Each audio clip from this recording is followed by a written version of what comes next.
Assalamualaikum warahmatullahi wabarakatuh. Halo semuanya, kami dari kelompok 9 akan menjelaskan materi tentang scurvy atau kekurangan vitamin C.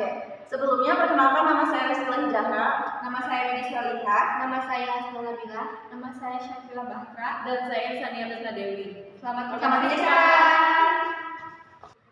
Penyakit skorbut disebabkan oleh kekurangan vitamin C yang parah dan berkepanjangan, jarang dibandingkan dengan kekurangan nutrisi lainnya, dan juga jarang dicurigai, dan ini sering menyebabkan keterlambatan pengenalan gangguan.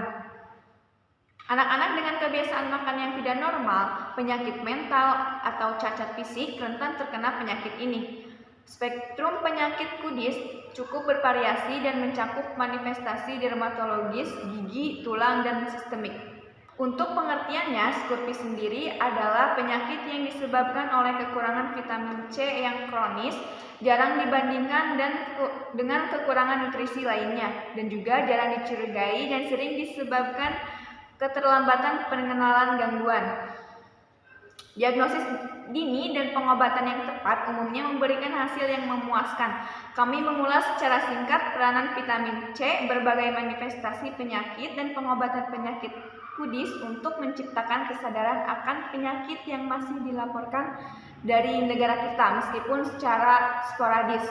Untuk sporadis sendiri artinya keadaan penyebaran tumbuhan atau penyakit di suatu daerah yang tidak merata dan hanya dijumpai di sana-sini.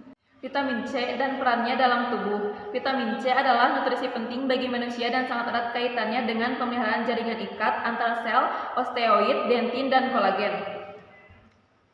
Vitamin C berfungsi dalam pembentukan protein yang digunakan untuk membuat kulit, tendon, ligamen, membentuk pembuluh darah yang berguna untuk penyembuhan luka dan pembentukan jaringan parut, memperbaiki dan memelihara tulang, gigi, dan tulang rawan, membantu penyerapan zat besi dalam tubuh. Kebutuhan makanan dan sumber vitamin C. Vitamin C yang larut dalam air diserap sepenuhnya dari saluran pencernaan dan didistribusikan secara luas di jaringan intraseluler dan ekstraseluler. Kelebihannya diekspresikan dalam urin. Tunjangan harian yang direkomendasikan atau RDA vitamin C adalah 15-45 mg untuk usia 1-13 tahun dan 65-75 mg untuk usia 14-18 tahun. Kebutuhan vitamin C meningkat selama infeksi, keadaan peradangan, kehamilan, dan menyusui. tingkat vitamin C. Tingkat vitamin C bayi baru lahir terkait dengan tingkat ibu karena vitamin diangkut melalui transfer plasenta aktif dan selanjutnya dipertahankan oleh sekresi vitamin C dalam ASI atau formula bayi komersial. Sumber vitamin C terbaik adalah buah sitrus, misalnya jeruk, lemon, limau, anggur, raspberry, beri, melon, dan sayuran misalnya tomat, kentang, cabai hijau, kol, brokoli, bayam, selada, mentimun, kubis Brusel, paprika merah.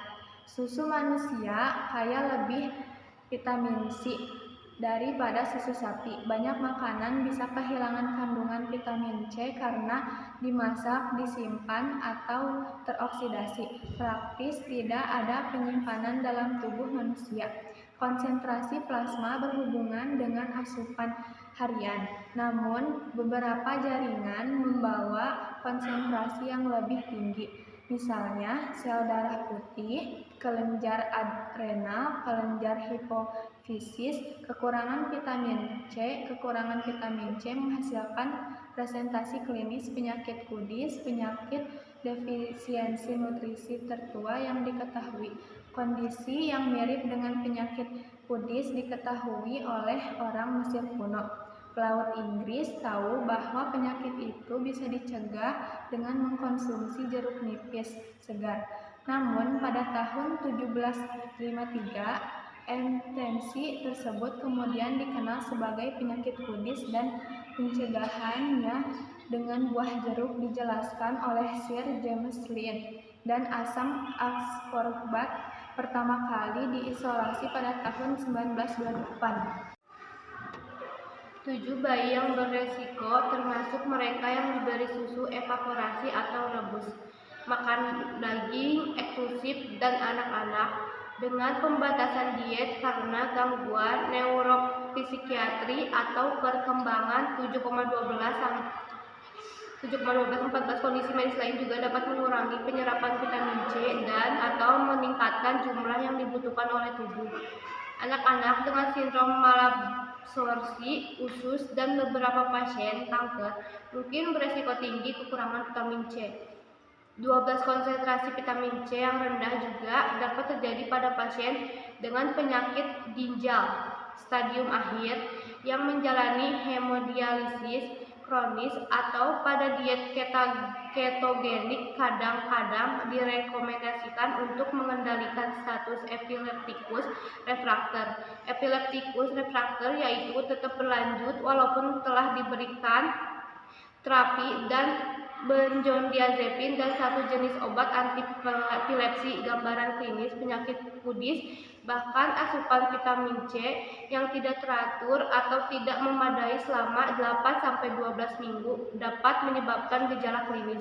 5. Manifestasi awal tidak spesifik seperti lekas marah, kehilangan nafsu makan, demam ringan, dan dermatologis kemudian seperti petechiae, ekimosis, hiperkeratosis, dan gabus sekrup rambut. 16. Kapiler rapuh dan ada kecenderungan pendarahan. Baru-baru ini, penurunan agregasi trombosis dan disfungsi trombosis yang disebabkan penyakit kudis diduga berkontribusi pada diatesis hemoragik. 17 gusi menjadi bengkak, kendur, dan berdarah dengan sedikit tekanan. Manifestasi penyakit gingiva pada anak-anak disebabkan oleh pembentukan dentin yang buruk yang mengakibatkan pembentukan gigi yang buruk.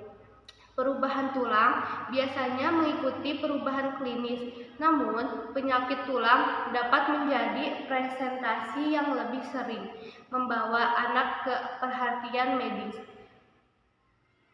7,8 Keterlibatan tulang pada penyakit kudis biasanya simetris. Defisiensi vitamin C mengakibatkan pembentukan osteoid tulang yang buruk, menyebabkan gangguan pada pembentukan tulang enchondra. Temuan radiologis penyakit kudis, perubahan radiografi khas terjadi pada ujung distal tulang panjang dan sangat umum pada lutut dan pergelangan kaki. Temuan radiografi yang paling umum meskipun tidak spesifik adalah osteopenia. Osteopenia adalah kondisi yang terjadi ketika tubuh tidak membangun tulang baru secepat penyerapan kembali tulang lama. Diagnosis Korbut. Untuk memastikan diagnosis, dokter akan melakukan pemeriksaan laboratorium untuk mengukur kadar vitamin C di dalam darah.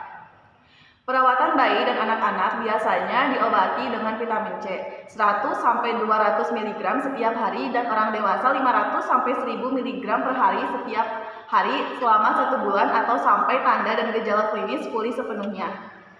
Pendarahan spontan serta gejala oral dan konstitusional adalah yang paling cepat sembuh atau dalam hitungan hari. Sementara kelainan tulang dan resolusi ekimosis membutuhkan waktu lebih lama dalam hitungan minggu.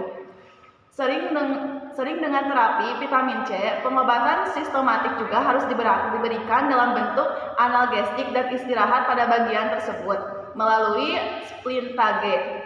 Tidak ada peran antibiotik dalam pengelolaan pasien tersebut.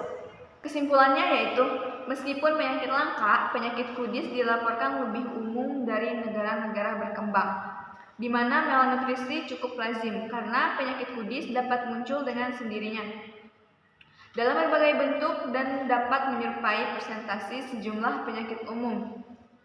Indeks kecurigaan yang tinggi diperlukan dengan penekanan pada riwayat klinis yang terperinci, termasuk riwayat diet dan radiografi bilateral komparatif sehingga penyakit ini dapat didiagnosa dan diobati. Sekian video dari kelompok kami. Mohon maaf jika banyak kesalahan dan kata-kata yang salah. Wassalamualaikum warahmatullahi wabarakatuh. Jangan lupa Like dan